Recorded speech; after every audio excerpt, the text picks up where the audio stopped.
Praise the Lord. கர்த்தருடைய பரிசுத்த நாமம் மகிமைப்படுவதாக. இன்றைய தியானம் 1 சாமுவேல் 29ஆம் அதிகாரத்திலிருந்து 31ஆம் அதிகாரம் வரைக்கும்.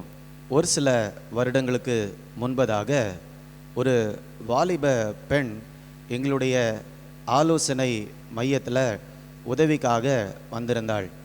அப்போ அவள்கிட்ட உனக்கு என்ன உதவி செய்யணும் அப்படின்னு கேட்டதுக்கு அவள் சொன்ன காரியம், என் வாழ்க்கையில் நான் எல்லாவற்றையுமே இழந்துட்டேன். இந்த கவுன்சிலிங் நான் வந்திருக்கிறேன், இது மட்டும்தான் என்னுடைய ஒரே நம்பிக்கையாக இன்னைக்கு தெரிகிறது அப்படின்னு சொல்லிட்டு அந்த வாலிப மகள் அன்றைக்கு சொன்னாள். இந்த பூமியில் நம்முடைய வாழ்க்கையிலும் கூட எதிர்பாராத விதமாக அநேக ஆபத்துகள் நடக்கலாம். நம்மை நேசித்தவர்கள் நம்மை விட்டு போய்விடலாம். நாம் கஷ்டப்பட்டு சம்பாதித்த பணத்தை கூட சில நேரம் இழந்துடலாம். நம்ம உதவி செய்த நண்பர்கள் கூட நமக்கு விரோதமாக எழும்பலாம். இப்படிப்பட்ட நேரத்தில் நம்ம எல்லாவற்றையுமே இழந்து தனியாக நிற்பதை போல தோன்றலாம். தாவீதுடைய வாழ்க்கையில் கூட அப்படி தான் இருந்துச்சு. சவுல் தன்னை கொல்லுவதற்காக துரத்தி கொண்டு போனதை நம்ம கடந்த அதிகாரங்களில் பார்க்குறோம்.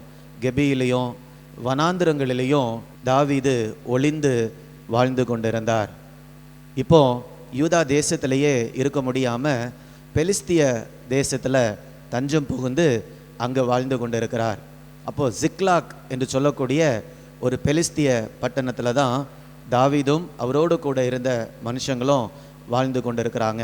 இந்த 30ஆம் அதிகாரம் இந்த இடத்துல நம்ம வரும்போது, அப்போ ஒரு நாள் இவங்க எல்லாமே தாவீது அவனோடு கூட இருந்த மனுஷங்க எல்லாம் ஜிக்லாக்கில் இல்லாமல் வேறு இடத்துல இருக்கும்போது அமலேக்கியர்கள் அந்த ஜிக்லாக்கை முற்றுகையிட்டாங்க. முற்றுகையிட்டு அந்த ஜிக்லாக்கை கொள்ளையடித்து அந்த பட்டணத்தை அக்னியினால் சுட்டெரித்து விட்டார்கள். அந்த நேரத்தில் அவங்க என்ன பண்ணாங்கன்னா, தாவீதையும் தாவீதுடைய மனுஷர்களுடைய மனைவிகளையும் குமாரத்திகள் எல்லாரையும் சிறைப்பிடித்து கொண்டு போய்விட்டார்கள். இப்போ தாவீதோடு கூட இருந்தவர்களும் திரும்பவுமாக ஜிக்லாக்கில் வந்து பார்த்துருக்கும்போது அந்த பட்டணம் முழுவதுமாக தீக்கு இரையாகிவிட்டது. தன்னுடைய அன்பானவர்கள், மனைவி, பிள்ளைங்க யாரையுமே காணோம். எல்லாரையுமே அவங்க தூக்கி கொண்டு போய்விட்டார்கள். அப்போ எல்லாரும் என்ன பண்ணுறாங்கன்னா அழுறாங்க. அதுதான் நம்ம 30ஆம் அதிகாரம் 4ஆம் வசனத்தில் பார்க்கும்போது, அப்பொழுது தாவீதும் அவனோடு இருந்த ஜனங்களும் அழுகிறதற்கு தங்களில் பலன் இல்லாமல் போகும் மட்டும் சத்தமிட்டு அழுதார்கள். நம்மோட வாழ்க்கையிலும் கூட ஒரு சில கடினமான சூழ்நிலைகளில் நம்ம போகும்போது, நமக்கு அன்பானவர்களை இழக்கும்போது, அல்லது நம்ம வாழ்க்கையில் இப்படிப்பட்ட சோதனையான காரியங்கள் நடக்கும்போது நம்மால் தாங்கிக் கொள்ள முடியலன்னா நம்ம அழுறோம். இன்னும் தாங்கிக் கொள்ள முடியலன்னா சத்தமிட்டு அழுறோம். ஏன்னா வேறு எதுவுமே நம்மால் செய்ய முடியாது. தாவீதோடு கூட இருந்தவங்களும் அதே மாதிரி தான் சத்தமிட்டு அவங்க அழுது தங்களுடைய வருத்தத்தை தெரிவிக்கிறாங்க. அப்போது தாவீதோடு கூட இருந்த அந்த மனுஷங்கள்லாம் என்ன பண்ணாங்கன்னா, இப்படி தாவீதோடு நம்ம இருக்கிறதுனால தான் இந்த அமலேக்கியர் வந்து நம்முடைய குடும்பத்தை எல்லாம் என்ன பண்ணிட்டு போயிட்டாங்க, தூக்கி கொண்டு போய்விட்டார்கள் என்று சொல்லி இப்போ தாவீது மேலேயே, தாவீது அவர்களுக்கு தலைவராக இருக்கிறார், தாவீது மேலேயே கல்லெறிய வேண்டும் என்று நினைக்கிறார்கள். அதை தான் நம்ம 6ஆம் வசனத்தினுடைய கடைசி பகுதியில் பார்க்குறோம். அவனை கல்லெறிய வேண்டும் என்று சொல்லி கொண்டார்கள். யார்?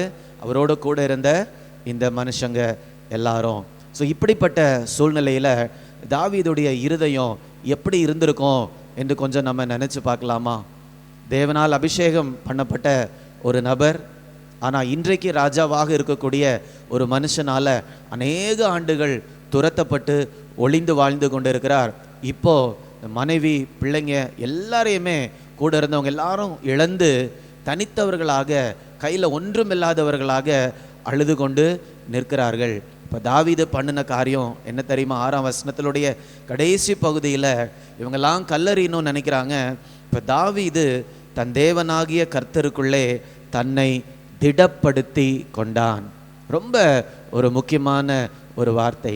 நம்ம வாழ்க்கையில் கூட ஒரு சில கடினமான, நம்மால் தாங்கிக் கொள்ள முடியாத சூழ்நிலைகளில் கடந்து போகும்போது நாமும் கூட தேவனிடத்திலிருந்து அவரை சார்ந்து அவருடைய பலத்தை பெற்றுக்கொள்வதற்கு நாம் பழக வேண்டும். இந்த இடத்துல தாவீது கர்த்தருக்குள்ளே தன்னை திடப்படுத்தி கொண்டார். அவர் அந்த இடத்துல மடிந்து போகவில்லை, திடப்படுத்தி கொண்டார். அதை தொடர்ந்து அவர் என்ன செய்கிறார் அப்படின்னா 8ஆம் வசனத்தில் ஆண்டவரோடு பேசுகிறார். என்ன பேசுகிறார்னா, நான் அந்த தண்டை பின்தொடர வேண்டுமா, அதை நான் பிடிச்சிருவேனா, அமலேக்கியர் எங்களுடையதெல்லாம் எடுத்துகிட்டு போயிட்டாங்க, அதை நான் பின்தொடர்ந்து போகவா, அப்படி பின்தொடர்ந்து போனால் அதெல்லாம் நான் திரும்ப பெற்றுக்கொள்வேனா என்று தேவனோடு பேசுகிறார். நிறைய நேரத்தில் நம்முடைய வாழ்க்கையில் இழப்புகள் வரும்போது மற்றவர்களோட பேசி நம்ம அதை புலம்புறோம். நிறைய நேரத்தில் கர்த்தரும் என்னை கைவிட்டு விட்டாரே என்று சொல்லி கூட நிறைய பேர் புலம்புறாங்க. மற்றவர்கள்ட்ட சொல்லி புலம்புறோம், அல்லது நாம் ரொம்ப மனவேதனைப்பட்டு காணப்படுகிறோம். ஆனால் தாவீது இந்த இடத்துல ஒரு சரியான காரியத்தை செய்கிறார்.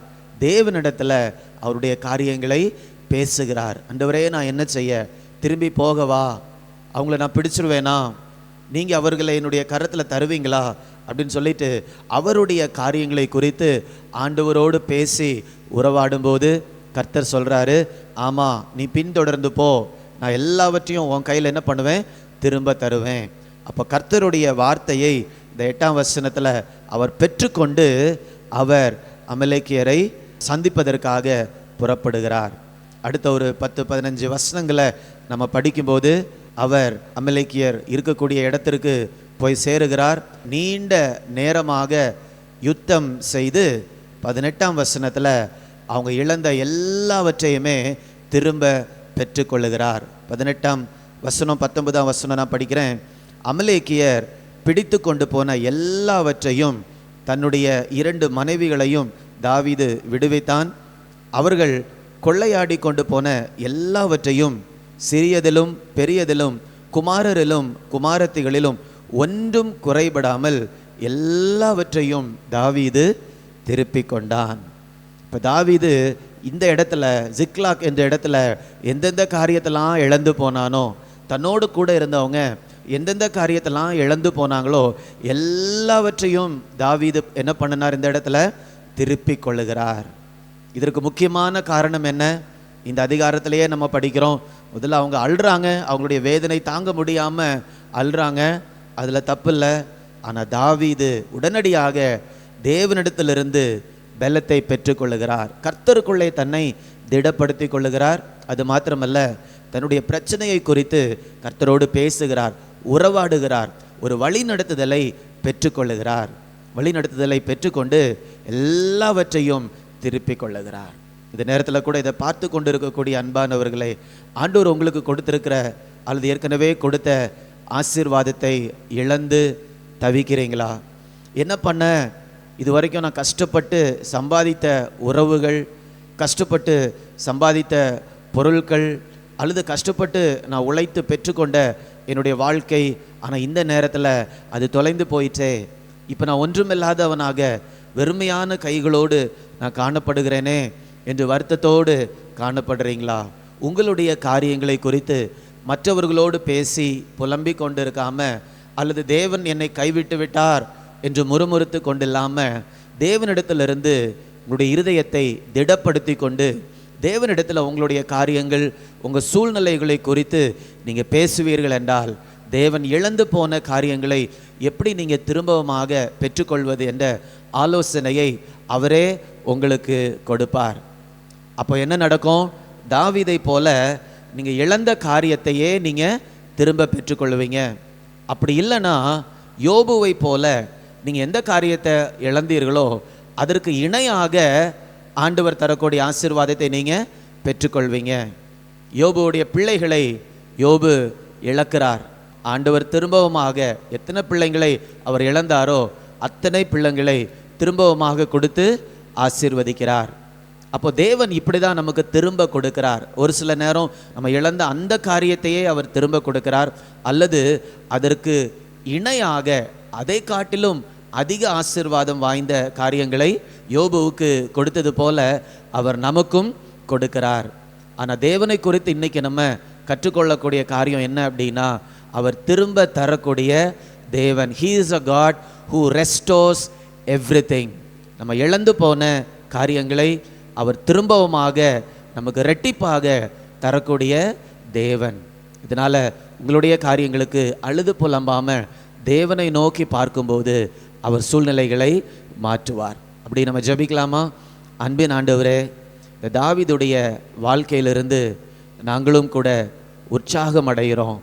இப்படி நெருக்கப்பட்ட நேரத்தில், கடினமான நேரத்தில் உம்மிடத்திலிருந்து பலத்தை பெற்றுக்கொண்டார் என்று நாங்கள் பார்க்கிறோம்.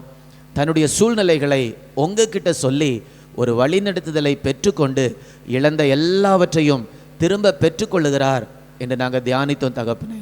நாங்களும் கூட எங்களுடைய வாழ்க்கையில் கர்த்தர் கொடுத்த ஆசீர்வாதத்தை எங்களுடைய தவறுகள்னாலேயோ அல்லது மற்ற சூழ்நிலைகளினாலேயோ நாங்கள் இழந்து இன்றைக்கு வெறுமையாக காணப்படுவோன்னா, அந்த காரியங்களை குறித்து உமோடு பேசி உங்ககிட்ட இருந்து வழிநடத்துதலை பெற்றுக்கொண்டு அந்த காரியங்களை நாங்கள் திரும்ப பெற்றுக்கொள்ள ஆண்டவர் கிருபை தரும்படியாய் ஜெபிக்கிறேனப்பா.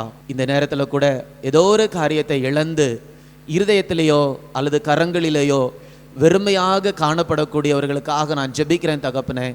அவர்களுக்கு நீங்கள் திரும்ப கொடுத்து, இரட்டத்தனையாக திரும்ப கொடுத்து ஆசீர்வதிக்கும்படியாய் ஜெபிக்கிறேன். அது எந்த காரியமாக இருந்தாலும் சரி, உறவாக இருக்கலாம், பொருளாக இருக்கலாம், எதுவாக இருந்தாலும் தங்களுடைய இழப்புக்காக இந்த நேரத்தில் யார் யாரெல்லாம் ஜெபித்து கொண்டு இருக்கிறார்களோ அவர்களுடைய இருதயத்தை நீங்கள் பார்த்து, இருதயத்தில் இருக்கக்கூடிய வேதனையை பார்த்து ஆண்டவர் இரட்டிப்பாக நீங்கள் திரும்ப கொடுக்கும்படியாக ஒவ்வொருவருக்காக நான் ஜெபிக்கிறேன் தகப்பனே. அப்படி ஆண்டவர் இரட்டிப்பாக திரும்ப கொடுத்து ஒவ்வொருவரையும் ஆசீர்வதிக்கிறபடியால் உமக்கு நன்றி. மீட்பர் இயேசுவின் மூலம் கேட்கிறேன் நல்ல பிதாவே. ஆமேன், ஆமேன். God bless you. God bless you.